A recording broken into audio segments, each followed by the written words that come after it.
Bonjour à tous et merci de nous rejoindre pour avec nous cette nouvelle édition de 15 heures dont elles sont les titres qui seront développés. Le sommet de Kigali sur les TIC et l'innovation s'est clôturé hier.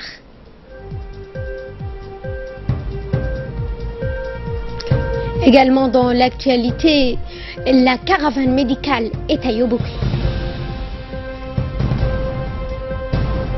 Rebonjour et on entame ce journal avec la clôture à Kigali du 3e sommet des TIC et de l'innovation placé cette année sous le slogan « Le développement de villes connectées en Afrique grâce au pouvoir des technologies de l'information et de la communication », une initiative rwandaise en partenariat avec l'Union internationale des télécommunications.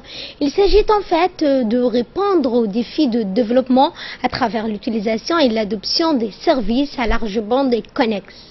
La rencontre de Kigali était également une opportunité pour les acteurs du secteur privé et les différents gouvernements afin de renforcer le dialogue et le partenariat gagnant-gagnant en vue de permettre à l'Afrique de tirer de meilleurs profits socio-économiques en matière de technologie, de l'information et de la communication.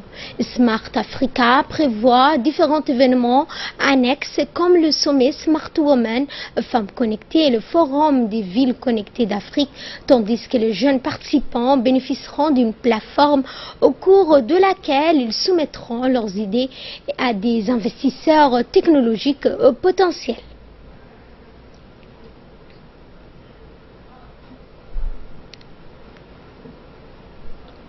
A été initié par l'initiative Smart Africa que la République de Djibouti a rejoint l'année dernière. Donc c'est avec un grand intérêt que Djibouti suit ce programme qui va en concordance avec ces grands projets de transformation numérique et de modernisation de l'administration grâce à l'usage des TIC. Les piliers les plus importants de ce sommet sont la transformation des cités en cités intelligentes, qui est le thème d'aujourd'hui, mais également comment faciliter l'accès au débit aux usagers et surtout la modernisation des services publics grâce aux usages des TIC et l'encouragement à l'initiative de l'entrepreneuriat des jeunes personnes et du genre aussi. Le ministre de la Communication chargé des postes des télécommunications, Abdi Youssouf Sougué, a déclaré que le secteur des TIC était donc indéniablement porteur de développement économique. Voici ses propos. Vous avez vu sur le panel, il y avait 8 chefs d'État qui étaient présents. C'était un panel débat aussi. Les leaders ou les chefs d'État ont insisté à ce que l'Afrique doit être connectée à tout moment, innovée et transformée. Pour cela, notre président, Al-Hajj Ismaël Omar Guelleh, a souligné aussi que l'Afrique avait déjà raté la révolution industrielle, mais qu'elle ne doit pas rater la révolution numérique. Et pour cela, il a bien précisé qu'il est primordial de commencer par les tout petits, c'est-à-dire l'école primaire.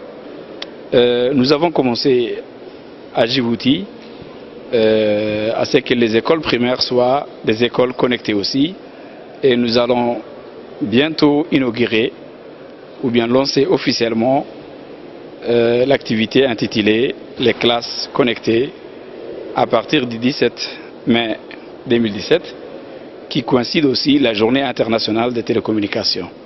Je vous remercie de votre attention.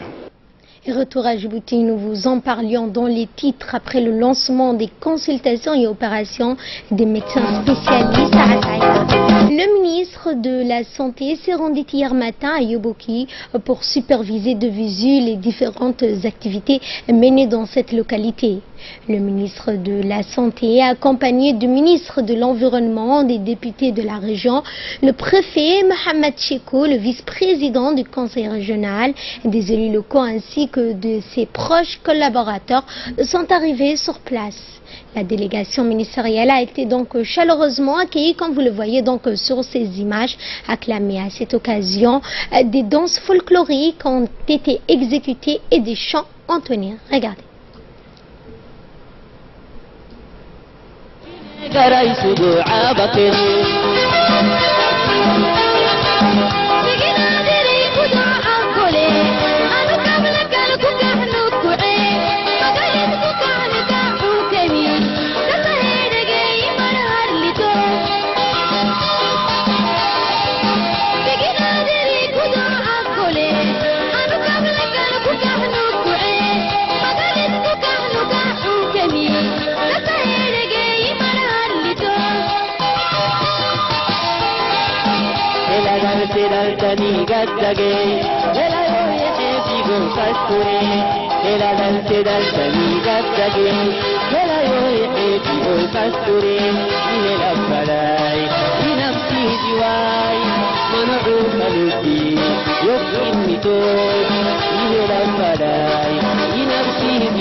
Et le ministre de la Santé, Dr Jamaïl Maouki, a vivement remercié la population de Yoboki pour l'accueil qui lui a été réservé ainsi qu'à la délégation l'accompagnant. Nous l'écoutons.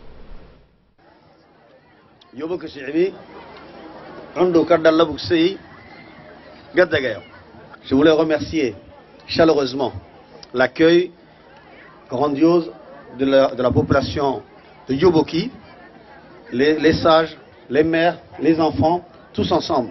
Moi ainsi que toute la délégation, nous voudrons vous dire merci.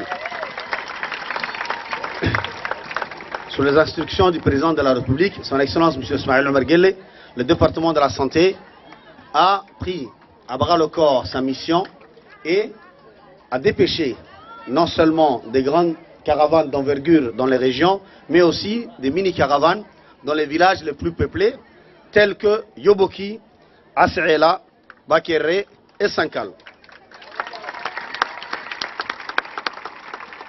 Il y a plus de 19 personnels médicaux qui sont là, dans la majorité des spécialistes, et qui sont en train de consulter, que ce soit la pédiatrie, que ce soit l'ophtalmologie, que ce soit la gynécologie, que ce soit la pulmonologie, l'ORL, la médecine générale, la nutrition et le laboratoire.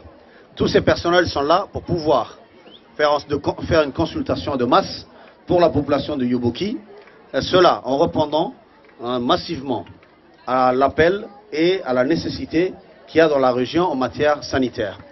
En plus de cela, il y a des vivres qui nous accompagnent, qui sont gracieusement offerts par la première dame de la République de Djibouti et qui est constitué d'huile, de farine, du riz, des dattes et en plus des moustiquaires et des plopinettes pour les enfants.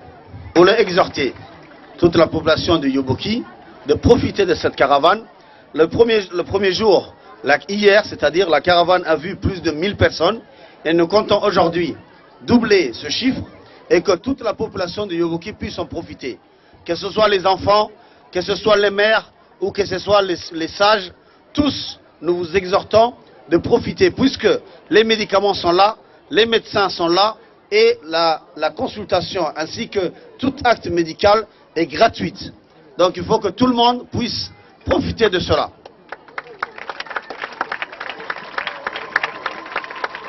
Cela fait partie de la stratégie avancée de soins qu'a mis en place le ministère de la Santé non seulement des grandes caravanes dans les chefs-lieux, mais aussi des mini-caravanes dans les villages les plus nombreux, comme je vous l'avais dit, comme je viens de dire il n'y a pas longtemps. Je voudrais remercier toute la population de Yoboki, à mon nom, au nom du ministre, mon ami Moussa avec moi, au nom des députés, de toute la délégation qui m'accompagne. Et aussi, je voudrais remercier solennellement le personnel de la santé, qui sont là d'avant-hier, hier et aujourd'hui, et qui sont en train de travailler d'arrache-pied pour s'acquitter de leurs devoirs. Que ce soit les spécialistes, que ce soit les généralistes, que ce soit le personnel, un technicien de la santé, je voudrais tous leur dire mes félicitations et vous rendrez heureux et vous honorez votre département et vos responsables. Et vous faites un travail louable pour votre population, votre peuple. Et alhamdulillah, Dieu vous récompensera pour ces actes. Ensuite, le ministre a procédé à la remise de denrées alimentaires et des médicaments à quelques 250 familles. Le ministre de la Santé et sa délégation ont ensuite visité les différents lieux de consultation, rappelant que les soins prodigués sont la médecine générale, la pneumologie, la gynécologie, l'ophtalmologie, l'ORL, la pédiatrie. Presque 1000 patients ont pu ainsi bénéficier de ces consultations et traitements.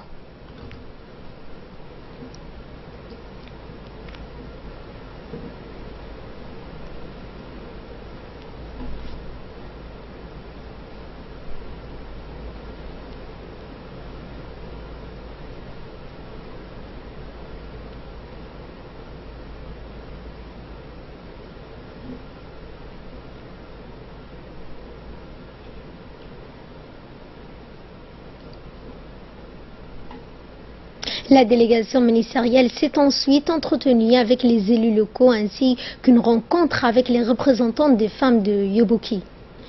Les deux ministres et les responsables administratifs ont écouté les doléances des élus locaux et des femmes. Le ministre de la Santé a promis d'apporter des réponses aux besoins de ses interlocuteurs le plus tôt possible et dans le plus bref délai.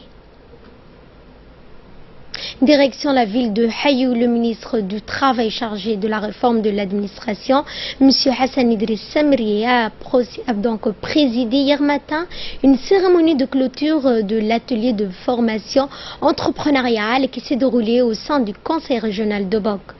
Organisé par l'ANEFIC durant une semaine, environ 30 jeunes Bokois ont pu bénéficier de cette formation axée sur la sensibilisation des jeunes de Bok à l'esprit entrepreneurial afin de les inciter à créer leurs propres entreprises dans le contexte où le chômage touche la plupart des jeunes dans notre pays.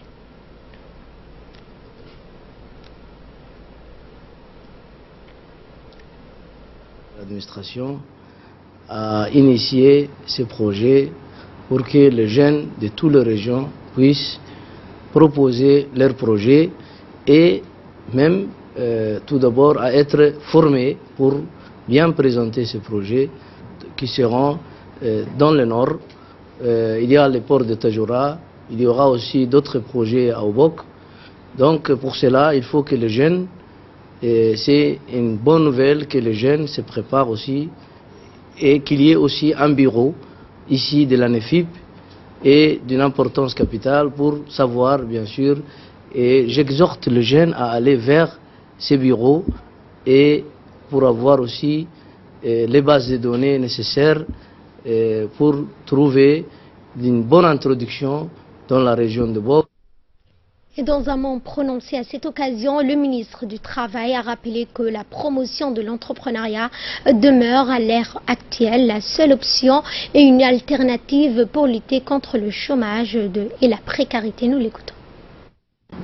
Comme vous le savez, donc on avait initié une caravane intitulée « Apprendre à entreprendre à Djibouti ». Nous avons commencé à Arta.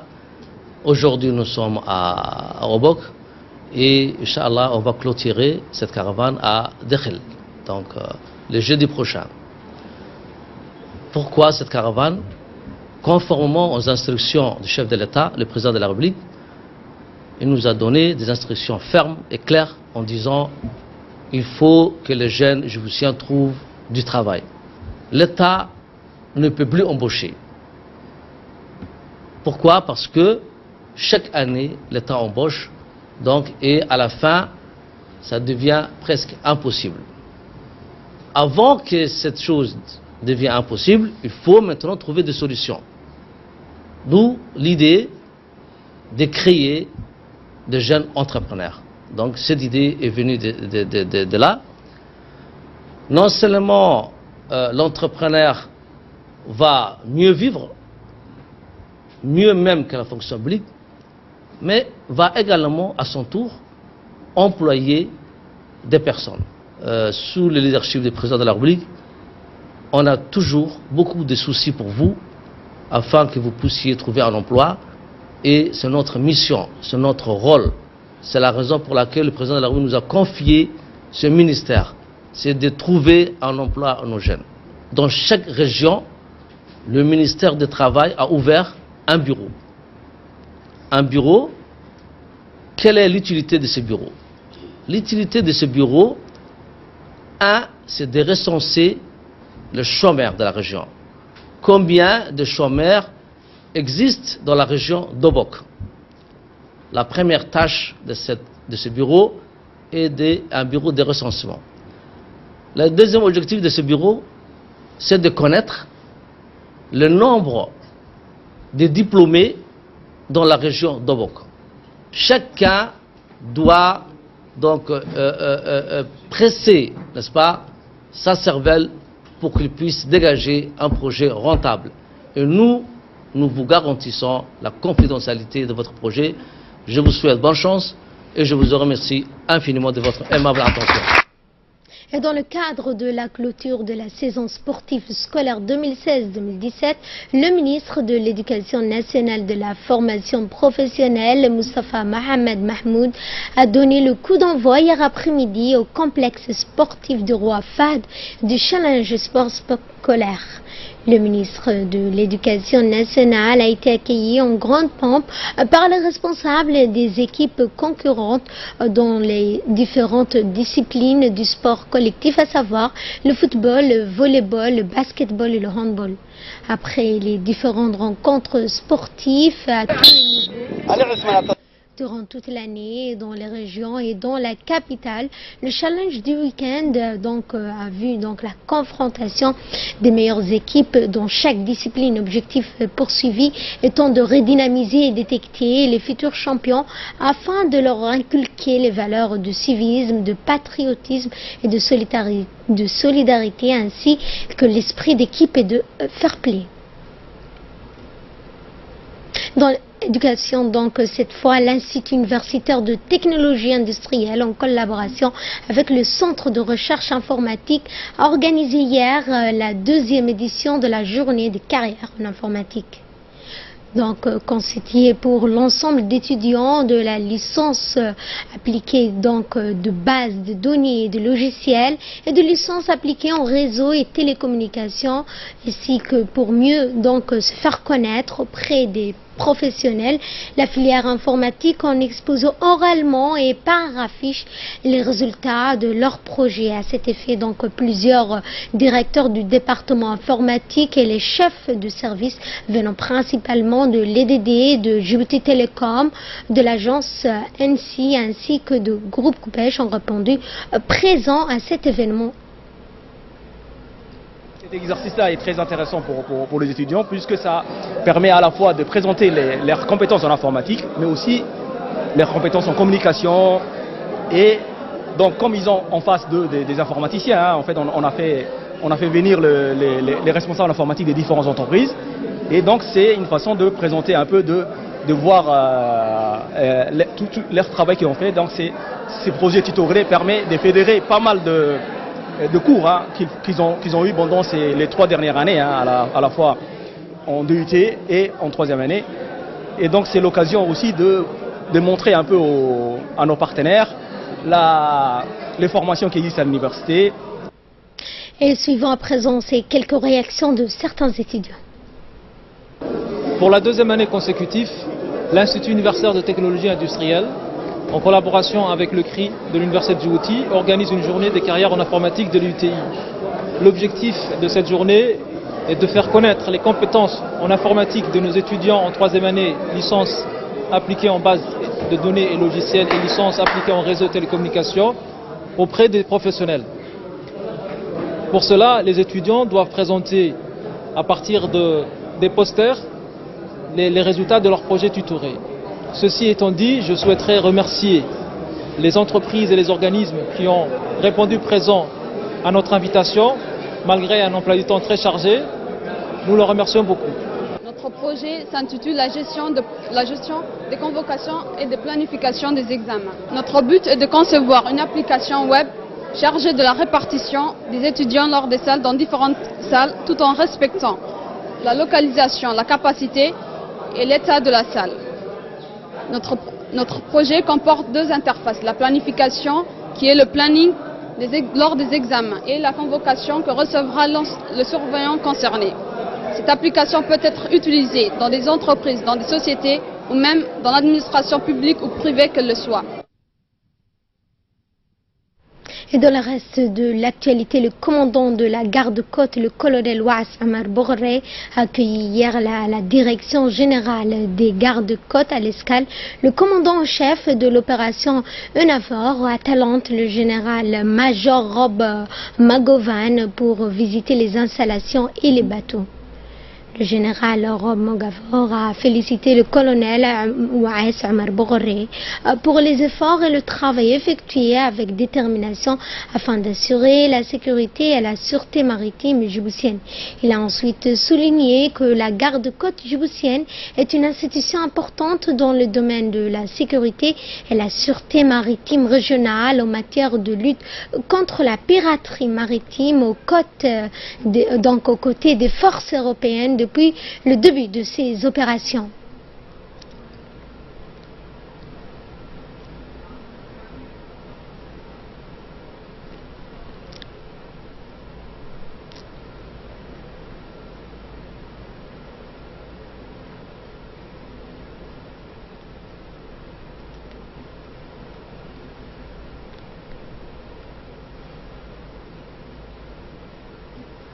En sport, à présent, le président de la Fédération djiboutienne de football, Suleiman Hassan, a participé hier au 67e congrès de la FIFA au Bahreïn, présidé par M.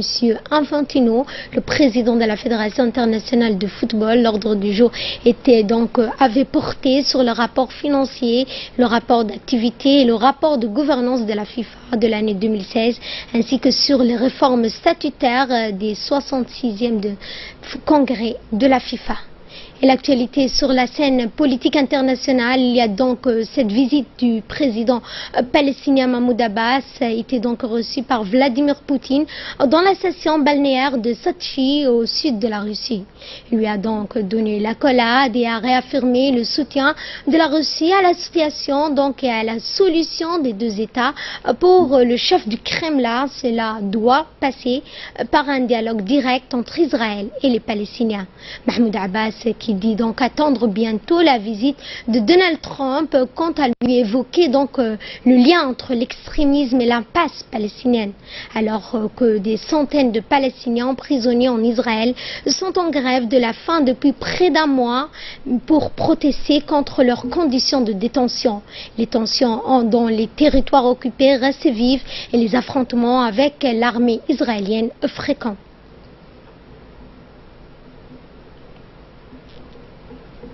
Fin de cette édition, merci de votre attention. Je vous retrouve après la prière d'Al-Asr pour le focus. Allahu Akbar, Allahu Akbar. Allahu Akbar, Allahu Akbar.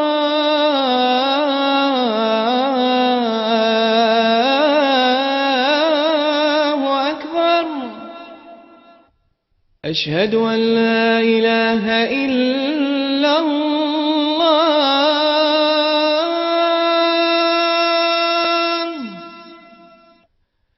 أشهد أن لا إله إلا الله.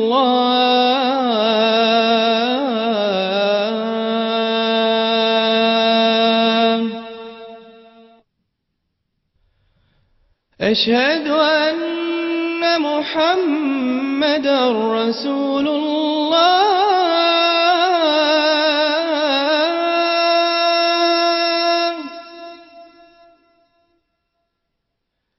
أشهد أن محمدا رسول الله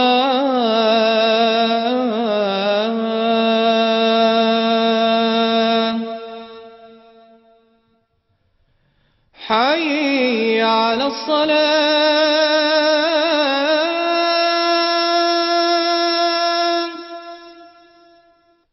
حي على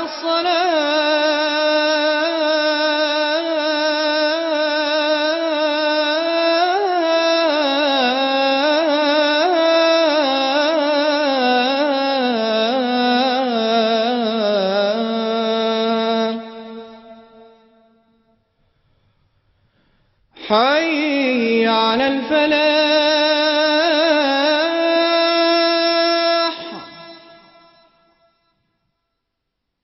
حي على الفلاح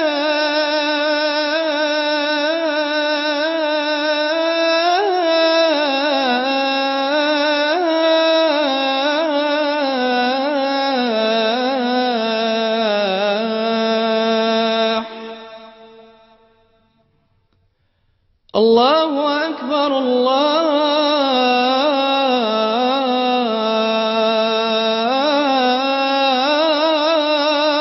أكبر لا إله إلا الله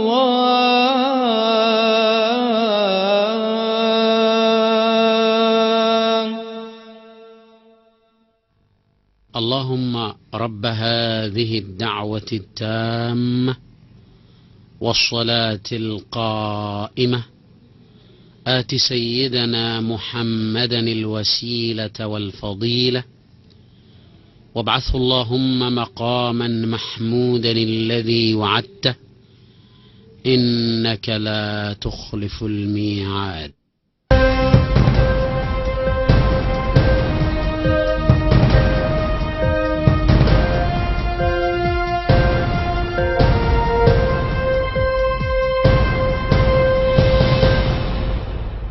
Merci de nous rejoindre donc pour ce focus de l'après-midi avec nous sur ce plateau. Samatar Saïd, bonjour Samatar. Nous allons au Brésil pour parler de santé et notamment donc l'urgence sanitaire causée donc par Zika, cette maladie donc qui se propage grâce donc à cause des moustiques tigres élevés. Oui, effectivement, le Brésil a levé l'état d'urgence sanitaire lié au virus Zika. Il avait été instauré il y a 18 mois face à la propagation du virus et à la multiplication des cas de microcéphalie chez des nouveau-nés suspectés d'être liés. Selon le ministère de la Santé, moins de 8000 nouveaux cas d'infection par le virus ont été détectés pendant les 4 premiers mois de l'année, soit une baisse de 9,95% par rapport à l'an dernier. L'OMS avait décrété l'urgence sanitaire globale en février 2016. Plus d'1 million de Brésiliens auraient contracté le virus ces 2 dernières années, dans la plupart des cas sans des symptômes visibles. Et nous allons directement au Côte d'Ivoire, où 8400 mutins ivoiriens qui avaient été ébranlés le pays en janvier ont annoncé qu'ils mettaient un terme définitif à leur mouvement devant le président Alassane Ouattara, à lors d'une cérémonie théâtrale diffusée jeudi soir à la télévision nationale. Organisée sans la présence de la presse et diffusée en divers après un montage, l'événement se voulait visiblement un point final au mouvement des protestations de l'ensemble des forces de sécurité, alors que le pays est au bord de l'implosion et est durement touché par l'effondrement des cours du cacao qui ont vidé les caisses de l'État. Le président Ouattara a affirmé croire à la sincérité de leurs paroles et s'est dit certain qu'ils seront désormais des militaires exemplaires. Ces mutins qui réclamaient surtout 12 millions de francs CFA, des primes, soit 18 000 euros, avaient obtenu le versement dès janvier de 5 500 euros plutôt, et devraient toucher le reste de la somme le mois prochain. Merci Samatar pour ces précisions, merci de votre attention et excellent après-midi à toutes et à tous.